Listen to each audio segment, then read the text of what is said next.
감사합니다.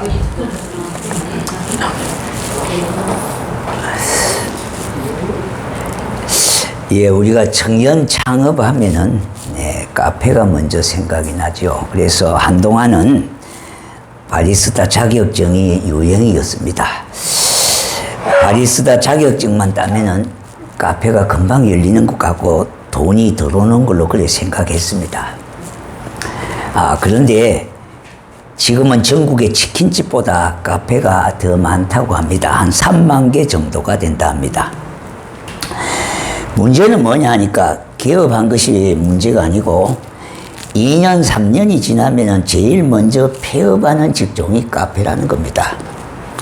참 현실적으로 안타까운 일입니다. 적은 비용으로도 창업이 가능하다 보니까 돈이 별로, 자금이 별로 없는 젊은이들이 많이 뛰어들고 또 퇴직한 분들이 이 카페를 많이 개업을 하고 있는데요.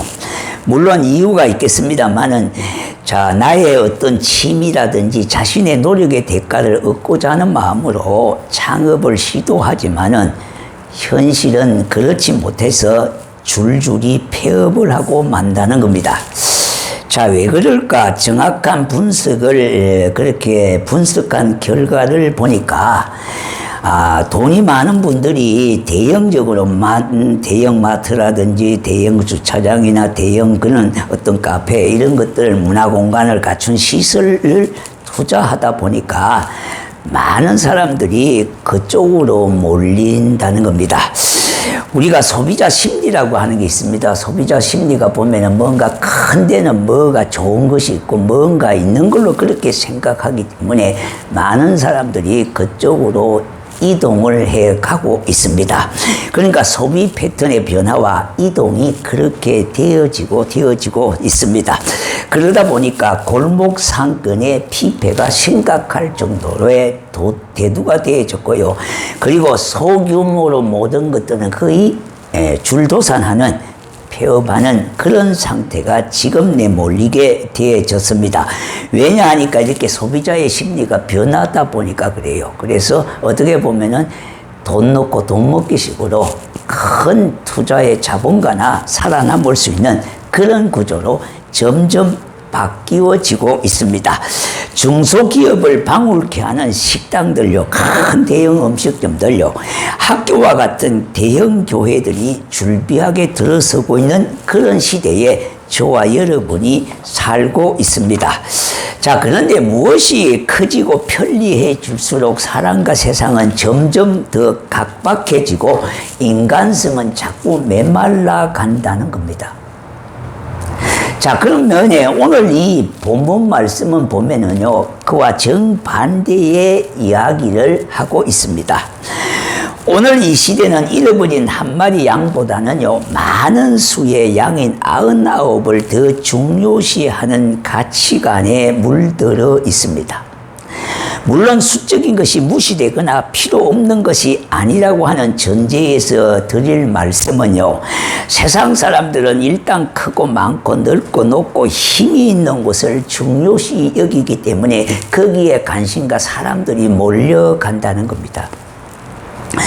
작고 적고 좁고 낮고 연약한 것들은 쓸모없는 존재들로 치부해버리는 경향이 농후하게 있습니다. 우리가 살고 있는 이 삶의 현장에는요, 누구에게도 간섭을 받지 않고 자신의 능력을 극대화하며 살고자 하는 신자유주의 개념을 갖고 있는, 사고방식을 갖고 있는 사람들이 점점 많아진다는 겁니다. 특히 젊은 세대부터 이것이 점점 넓어지고 있는 그런 추세에 있습니다.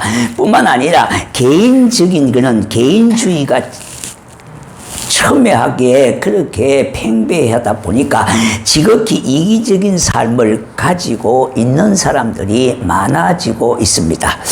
남이야 어떻게 되든 나라가 죽이 되고 밥이 되든 간에 내가 상관할 바가 아니고 나에게 유익이 되어지고 우선 돈이 된다면은 국익을 해쳐가면서 이적 행위까지 서슴지 않게 자행하는 시대가 바로 지금 이 시대라는 말입니다.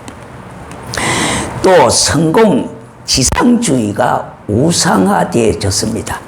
트로트 가수들 보세요. 팬클럽, 또 정치인의 팬클럽을 보면서요, 성공을 위해서는 수단 방법을 가리지 아니하고 자기가 좋다면 모든 것이 좋다는 식의 지극히 비정상적인 사고와 행위에 점점 내몰리고 있는 시대가 지금입니다. 우선 결과만 유익하고 좋은 것이라면 그만이라고 하는 식으로 아주 문제시하지 않는 시대에 우리 모두가 살고 있습니다. 자, 그런데 그것하고는 너무나 정반대의 일을 찾아보겠습니다.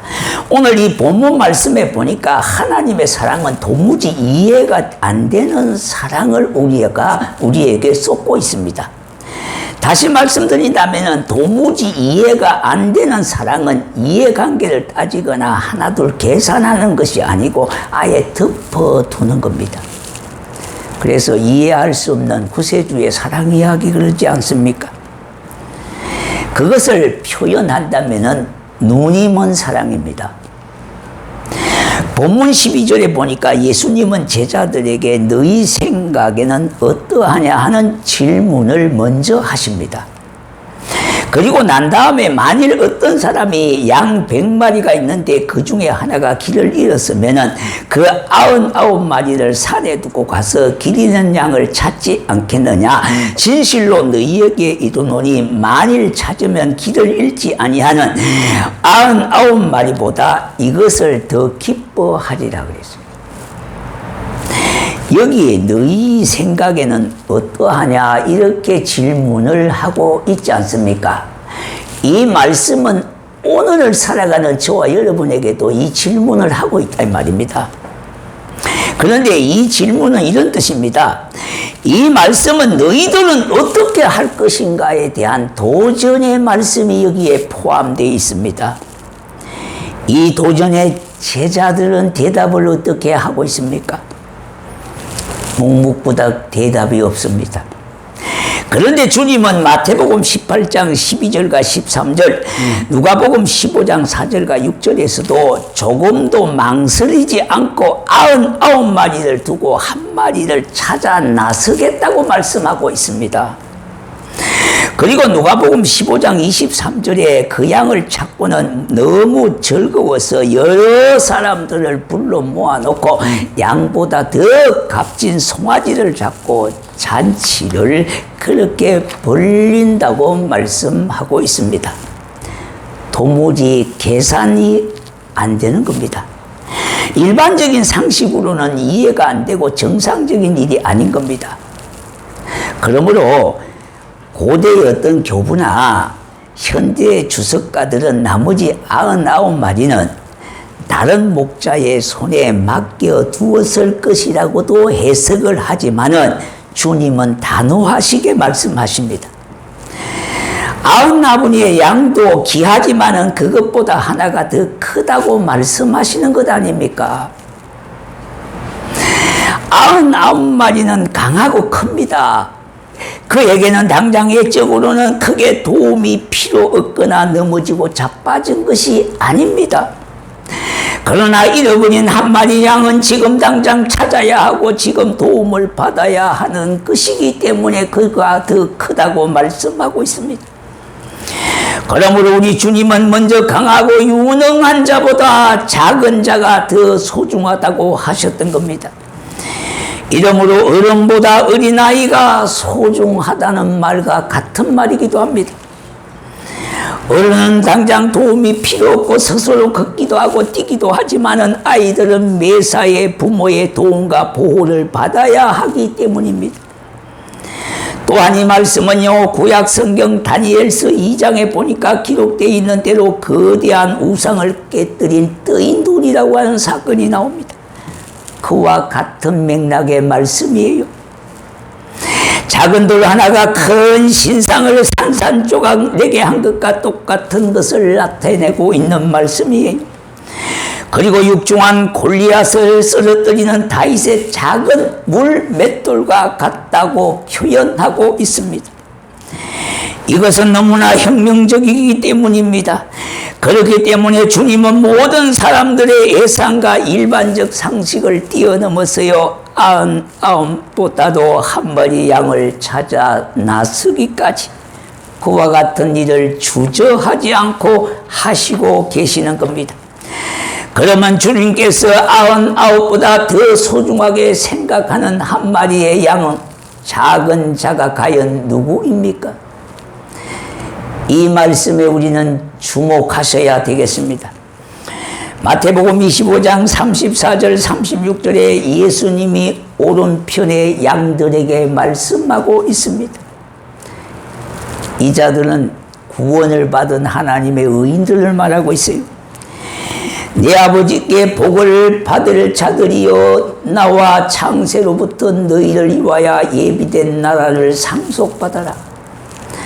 내가 죽일 때에 너희가 먹을 것을 주었고, 목마를 때에 마시게 하였고, 나그네 되었을 때에 영접하였고, 헐벗을 때에 옷을 입혔고, 병들었을 때에 돌보았고, 옥에 갇혔을 때에 아서 보았느니라. 이렇게 말씀하시니까 이에 제자들이 양들이 언제 그런 적이 있느냐고 이구동성으로 질문하자, 다시 주님께서 마태복음 25장 40절에 대답하십니다. 내가 진실로 너희에게 이르노니 너희가 여기 내 형제 중에 지극히 작은 자 하나에게 한 것이 곧 내게 한 것이니라. 주님이 말씀하시는 작은 자는 한마디로 힘없고 약한 자, 그러므로 누군가의 도움을 간절히 필요하는 자를 말하고 있어요. 이런 자들을 나는 어떻게 대하고 있습니까? 혹이나 갑질은 하고 있지 않습니까? 주님이 우리에게 묻는다고 할 때에 세상 사람들이 한결같이 차갑고 예면하고 손가락질하고 발로 짓눌러 버리고 침뱉고 무시해 버리는 그런 자를 찾아본 적이 너희는 있느냐, 이렇게 말씀하고 계시는 겁니다. 이 말에 우리는 별로 대답할 말이 크게 없다는 말입니다. 청송가모소에 복역 중인 신창훈 씨가 있습니다. 신창은 씨가. 그에게 멘토 역할을 했던 이혜인 신부가 있습니다. 수녀가 있습니다. 예. 그와 7년 동안 멘토를 하면서 신창은 씨와 서로 이렇게 편지도 주고받고 면회도 하고 그런 수녀였습니다. 그런데 이제 그 수녀 되신 분이 암이 걸려서 투병 중에 있었습니다. 신청한 씨가 이렇게 편지를 썼습니다.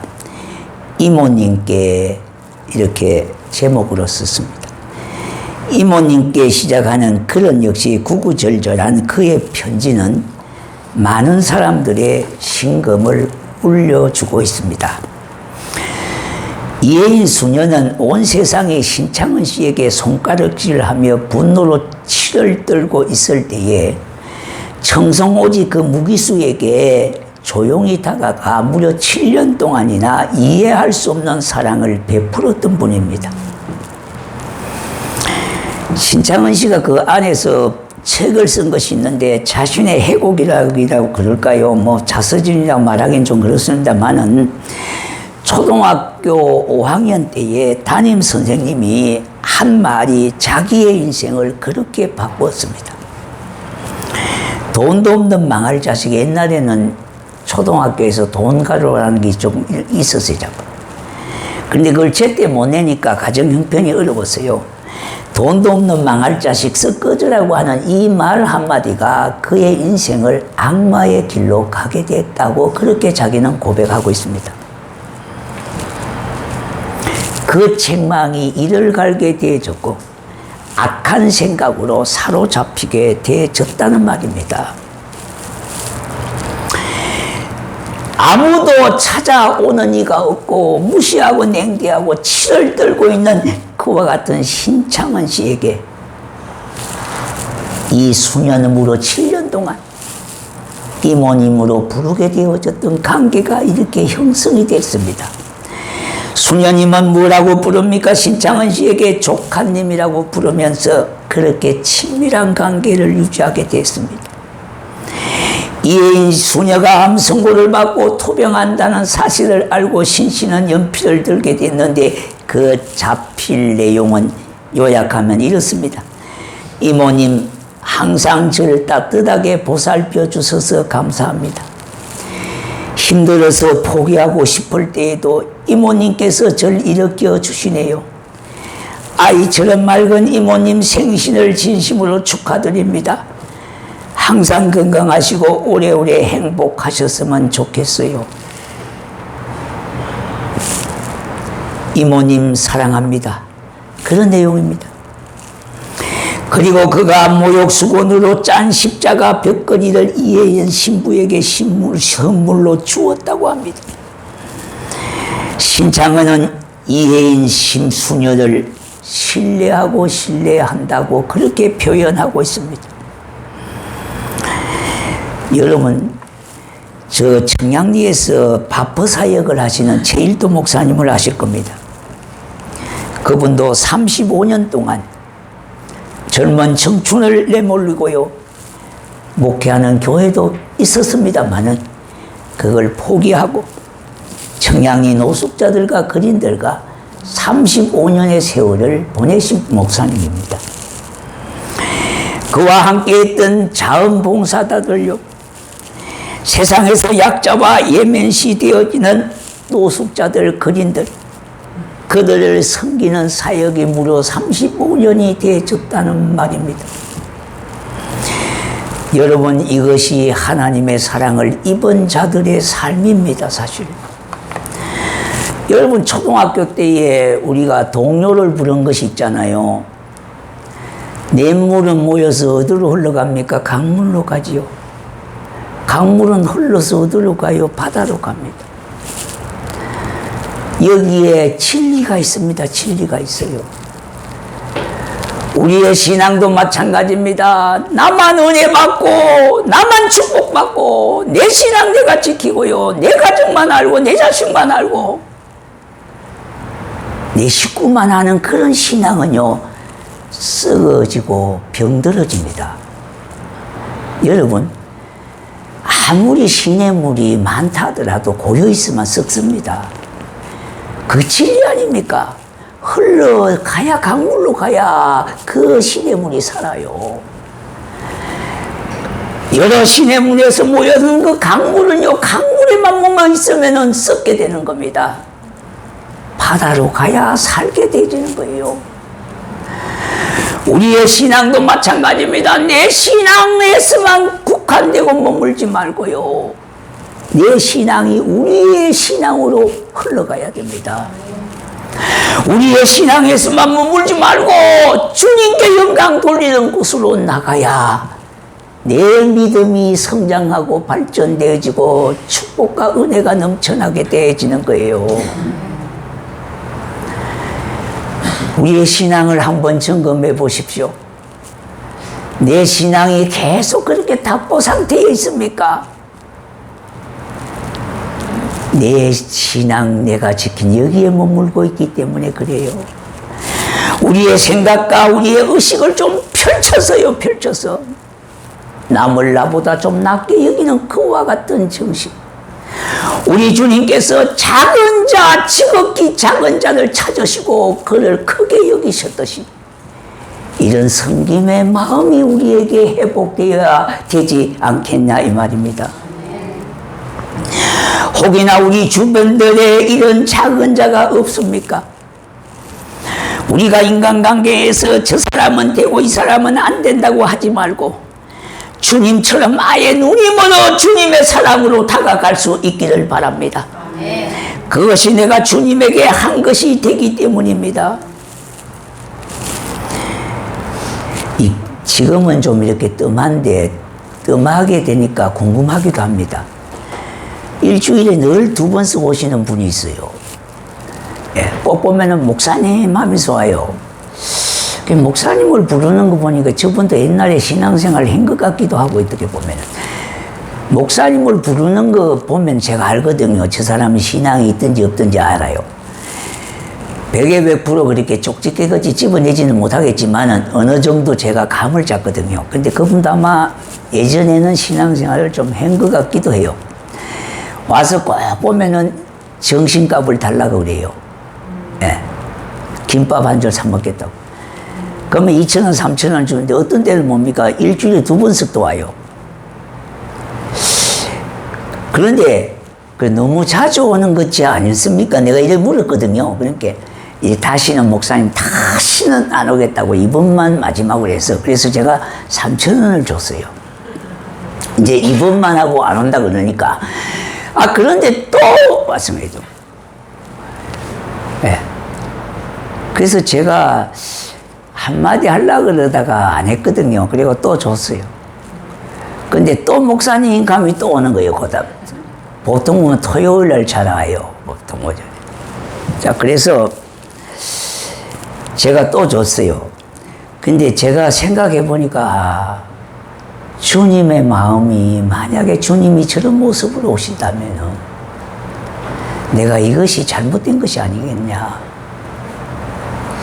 그래서 회개하는 마음이 들더라고요.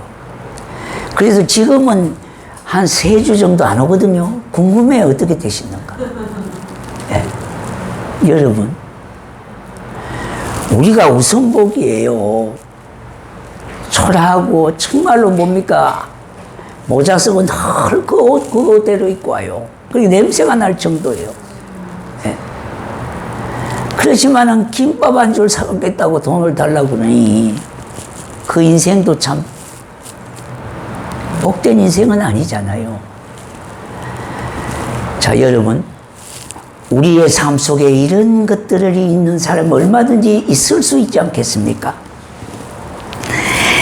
그것이 내가 한 것이 아니라 우리 주님께 한 것이 되기 때문인 거예요.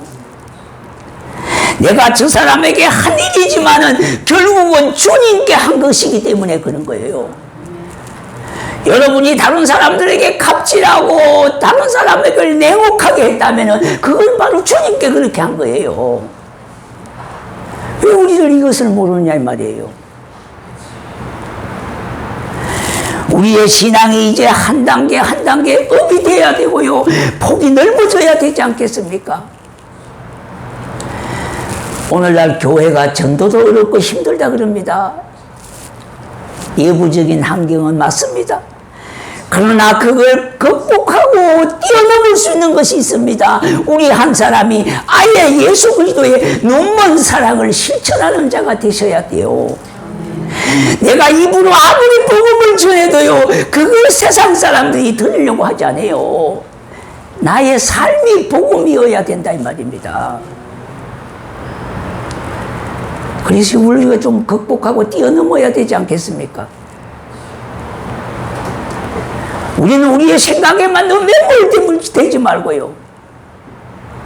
내 것만 자꾸 챙기려고 하지 말고요. 주는 자가 받는 자보다 복이 된다 그러잖아요. 이런 의식과 좀 생각을 좀 바꾸자야 말입니다. 그래야 진보가 있을 것 아닙니까? 우리의 신앙도 좀 잘하고 그렇게 성숙하지 않겠습니까? 오늘 우리에게 말씀하시는 바로 이 주님의 말씀이 이런 것을 내포하고 있습니다. 온 세상에 99을 더 소중하게 생각한다 할지라도 우리는 사람을 볼 때에 영혼을 보고 계산하는 법을 달리 해야 되겠습니다. 그 한 사람의 영혼을 보고 계산하는 법을 달리 해야 되겠다 이 말입니다. 나가 마태복음 18장의 핵심은요, 바로 지극히 작은 자에게 대한 관심입니다. 오늘 이 본문 5절에 보니까요, 또 누구든지 내 이름으로 이런 어린아이 하나를 영접하면 곧 나를 영접함입니다. 6절에 보니까 누구든지 나를 믿는 자, 이 작은 자 중에 하나를 실족하게 하면 차라리 연자 맷돌이 그 목에 달려서 깊은 바다에 빠뜨려지는 것이 나으리라 그랬어요. 누구에게 다 한 겁니까? 우리 주님에게 다 한 겁니다. 10절에 보니까 상가 이 작은 자 중에 하나도 없이 여기지 말라. 너희에게 말하노니 그들의 천사들이 하늘에서 하늘에 계신 내 아버지의 얼굴을 항상 배움느니라. 14절에 보니까 이와 같이 이 작은 자 중에 하나라도 이런 것은 하늘에 계신 너희 아버지의 뜻이 아니니라 그랬어요. 여러분, 하나님의 말씀을 믿는다면요, 우리가 이 말씀을 의뢰히 안다고만 치부하지 말고요, 진짜 우리의 삶 속에 적용해서야 되는 겁니다. 우리 주님께서 바라시는 건강한 교회는요, 작은 자를 예면하지 않는 교회입니다. 건강한 사람은요, 다른 사람을 돌아볼 수가 있는 겁니다. 내가 힘이 없고 병약하고 건강하지 못하면요, 내 몸 하나도 돌볼 수가 없게 되어지는 거예요. 우리가 건강한 신앙이 된다면 다른 사람을 능히 돌볼 수가 있다 이 말입니다. 그런데 본문은요, 작은 자, 즉 작은 자에게 앞에 붙어 있는 게 뭐입니까? 길 잃은 수수기가 붙어 있다는 말입니다. 작은 자는 길을 잃은 자예요. 마태복음 18장 12절과 14절에 길을 잃은 양이 작은 자인데, 길 잃은 작은 자라는 말입니다. 길은 뭘 뜻합니까? 예수님을 뜻하지 않습니까? 다시 말씀드린다면 길 대신은 예수님을 모르고 살아가는 사람이 진정한 길을 잃은 자입니다.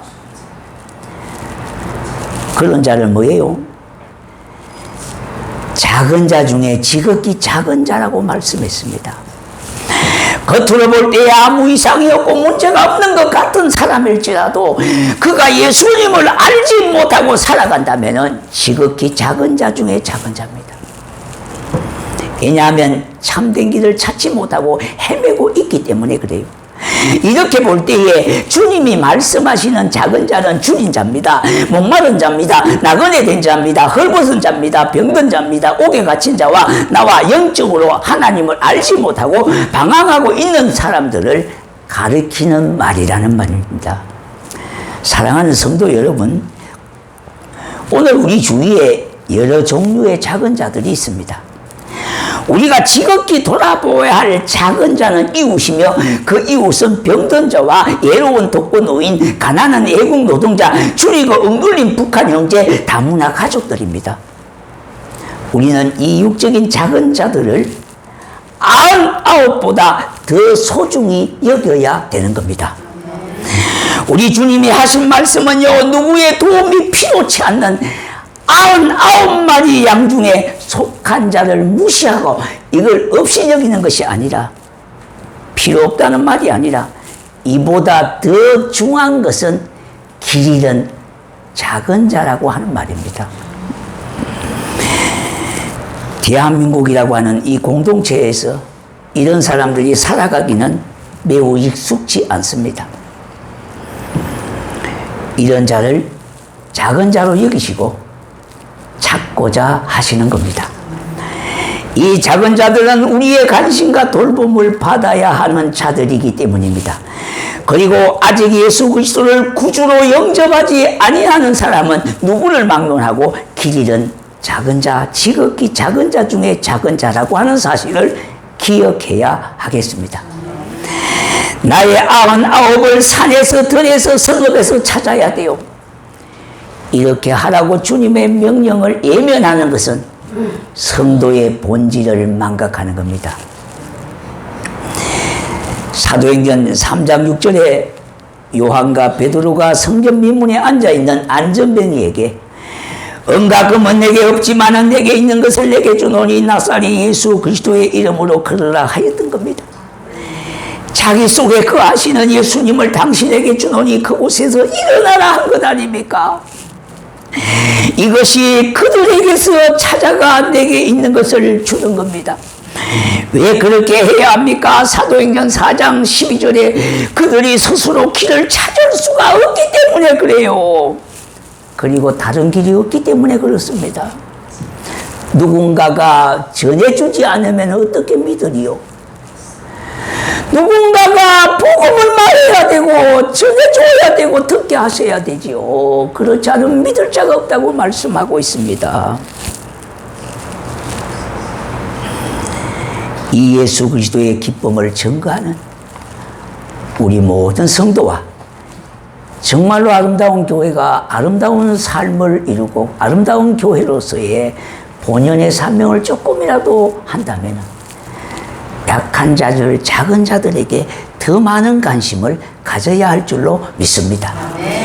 이 은혜의 충만이 우리 모두에게 있기를 주의 이름으로 축복합니다. 네.